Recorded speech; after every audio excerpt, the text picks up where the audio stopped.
Hey, what's going on, guys? It's the Sauce bringing you another boss video.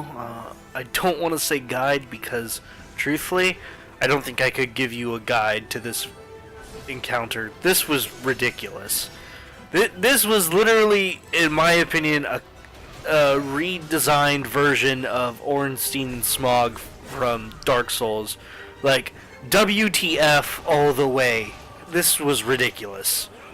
So, in my opinion, you want to take care of the fast guy first, because the other guy who's bigger and slower, Mr. Honda over there, he's got his spear and he actually just kind of paces back and forth, and he deals a ton of damage, but he doesn't get around the field very quickly. So I found it easiest to deal with the quick and agile guy first, who's going to be constantly coming at you, and then working on the other. I like to go with the Earth debuff, Earth-based talisman for this boss fight. Make sure that you bring plenty of sacred water for stamina regen, and also lots and lots and lots of elixirs. Now, you might be wondering, what if you kill one boss and the encounter ends? Well, I don't know, because when you kill a boss, he drops gear for you, but I don't know if you were to re-attempt the mission, if you had failed by dying to the other boss after one had died, if you'll have to fight both at the same time again.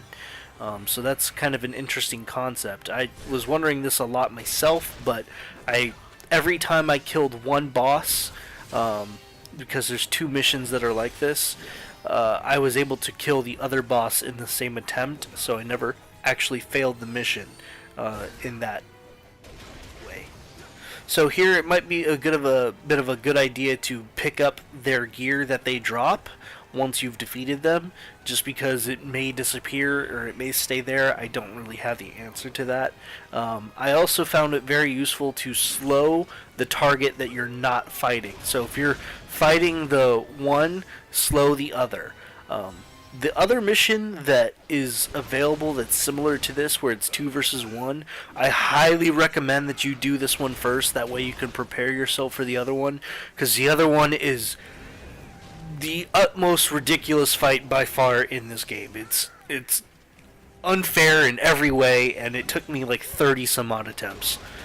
So again, it's not really a guide, but I hope that the tips that I've been able to give for this fight help, and yeah, I hope that you get to beat it, because I know I felt like a champ once I was actually able to beat this encounter and the other encounter as well.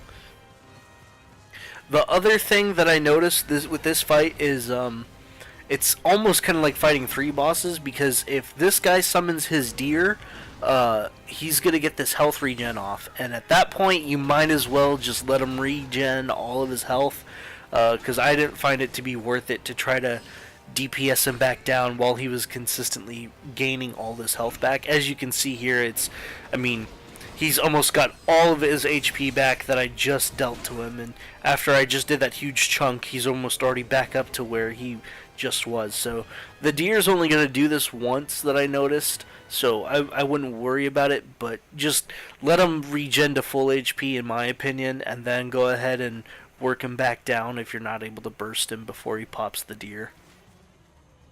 And that's about it for this video. If you guys found it to be useful, please do leave me a like and hit the little sauce at the end. That way you can subscribe and stay up to date with my latest videos. I'll be posting another What the Sauce video here soon, and a lot of my failed attempts are going to be in there. You'll probably get a good kick out of it, so be on the lookout for that. And that's about it for this guide. Until next time, folks, thanks for watching, and stay saucy.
Take it back!